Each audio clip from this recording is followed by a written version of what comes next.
Assalamualaikum warahmatullahi wabarakatuh. Perkenalkan, nama saya Rafli Rais Mursidi dengan nomor NIM 1920602079.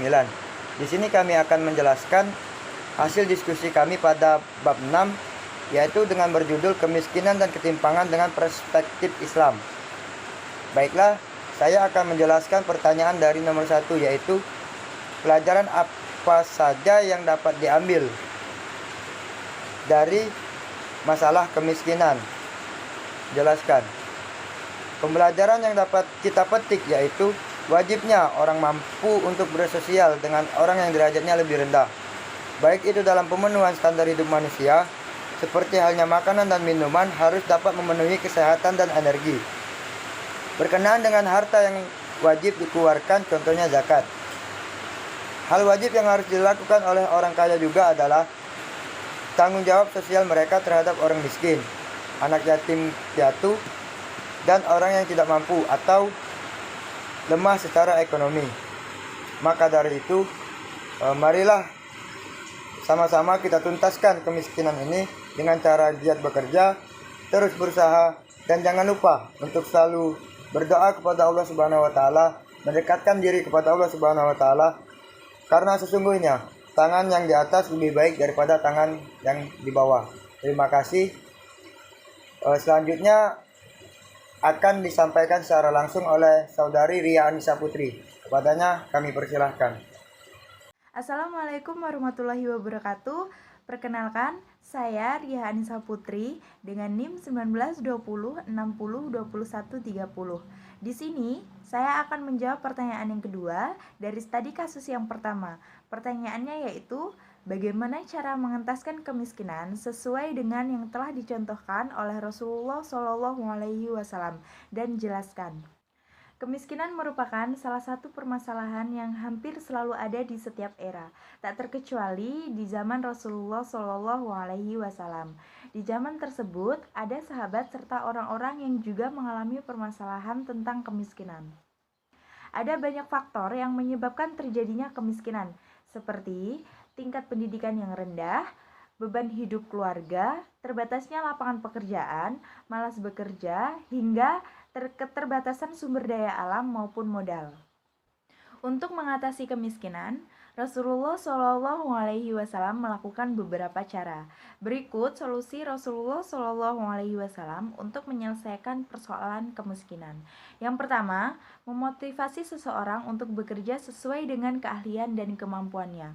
Rasulullah SAW selalu memberikan motivasi pada sahabat-sahabatnya yang terjebak dalam kemiskinan untuk selalu giat bekerja.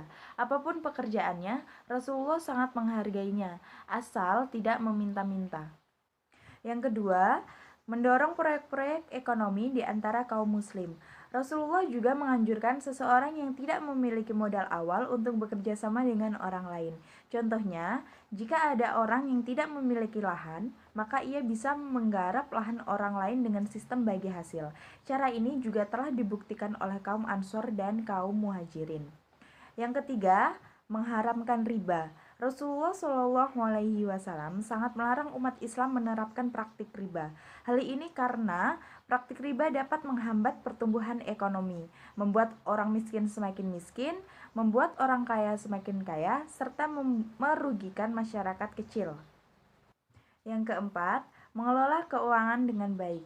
Kita selalu diajarkan untuk mengutamakan kebutuhan daripada keinginan untuk menghindari buruknya pengelolaan keuangan. Yang kelima, memfungsikan orang-orang kaya. Seperti yang kita ketahui, di dalam Islam terdapat infak, sedekah, zakat, dan lain sebagainya. Ibadah tersebut bersifat sosial, di mana orang-orang kaya atau yang memiliki harta berkecukupan memberikan sebagian hartanya untuk saudara yang miskin dan yang membutuhkan. Dan yang terakhir yaitu memanfaatkan APBN, Baitul Mal, dengan sebaik-baiknya. Uang negara yang didapat dari pajak dapat menjadi salah satu solusi untuk menghindari kemiskinan. Hal inilah yang dilakukan oleh Rasulullah SAW terhadap ahli sufah, orang-orang miskin dari kalangan muhajirin yang tidak memiliki rumah dan tinggal di emperan Masjid Nabawi. Rasulullah SAW pun memberdayakan mereka dengan menggunakan simpanan umum harta negara. Baiklah, mungkin hanya itu yang bisa saya sampaikan. Untuk studi kasus yang kedua akan disampaikan oleh rekan dan rekan nita saya, Agus Setiawan dan Riris Utami Putri. Baiklah, saya Riris Utami Putri, NIM 1960284. Di sini saya akan menjelaskan studi kasus kami yang kedua, yang pertanyaannya, jelaskan seberapa besar peranan instrumen fiskal Islam dalam membantu penanganan dampak COVID-19. Menurut pendapat saya, pada kondisi seperti saat ini diperlukan penanganan yang amat serius agar perekonomian tetap stabil. Dalam hal ini, negara merupakan pemegang otoritas tertinggi dalam merumuskan suatu kebijakan. Kebijakan pemerintah yang kerap kali bersinggungan langsung dan mempengaruhi iklim aktivitas masyarakat adalah kebijakan di bidang ekonomi.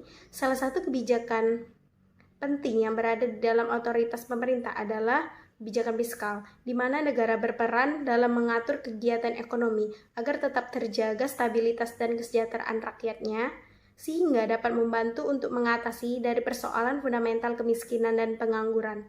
Paling tidak, fungsi pemerintah dalam perekonomian nasional yaitu melakukan upaya untuk meningkatkan efisiensi perekonomian nasional, meningkatkan keadilan berkenaan dengan distribusi pendapatan antara kelompok-kelompok dalam masyarakat, mengusahakan stabilitas ekonomi, serta mengatur perpajakan dan pengeluaran negara. Dalam keuangan Islam terdapat potensi yang dapat membantu pemerintah untuk menangani kasus yang terjadi akibat dari adanya pandemi COVID-19. Keuangan publik yang dipraktekkan dalam Islam pada masa awal memiliki basis yang jelas pada filsafat etika dan sosial Islam yang menyeluruh. Keuangan publik bukan sekedar suatu proses keuangan di tangan pengusaha saja, melainkan sebaliknya, ia didasarkan pada petunjuk syara, prinsip Islam tentang kebijakan fiskal dan anggaran belanja bertujuan untuk mengembangkan suatu masyarakat yang didasarkan atas distribusi kekayaan yang berimbang dengan nilai-nilai material dan spiritual pada tingkat yang sama. Kebijakan fiskal dalam Islam bertujuan untuk menciptakan masyarakat yang didasarkan pada keseimbangan distribusi kekayaan dan menempatkan nilai-nilai material dan spiritual secara berimbang. Baiklah, itu saja penjelasan dari saya. Studi kasus ini akan dilanjutkan oleh saudara saya, Agus Setiawan. Terima kasih. Assalamualaikum warahmatullahi wabarakatuh. Perkenalkan, nama saya Agus Setiawan. Saya dari kelas Ekonomi Syariah 2, NIM 1920602080. Di sini saya akan menjelaskan tentang studi kasus yang soalnya jelaskan mengapa COVID-19 ini sangat berdampak pada angka kemiskinan di Indonesia. Maka untuk itu, untuk mengatasi dampak negatif COVID-19 itu secara umum, pemerintah telah mengeluarkan kebijakan moneter, makroprudensial, dan fiskal sebagai penentu pemulihan ekonomi nasional dan krisis akibat pandemi COVID-19 ini. Di samping itu, untuk membangkitkan kembali ekonomi nasional dan krisis ekonomi, pemerintah juga harus mengembangkan kebijakan untuk memberikan perlindungan sosial bagi masyarakat yang terdampak pandemi.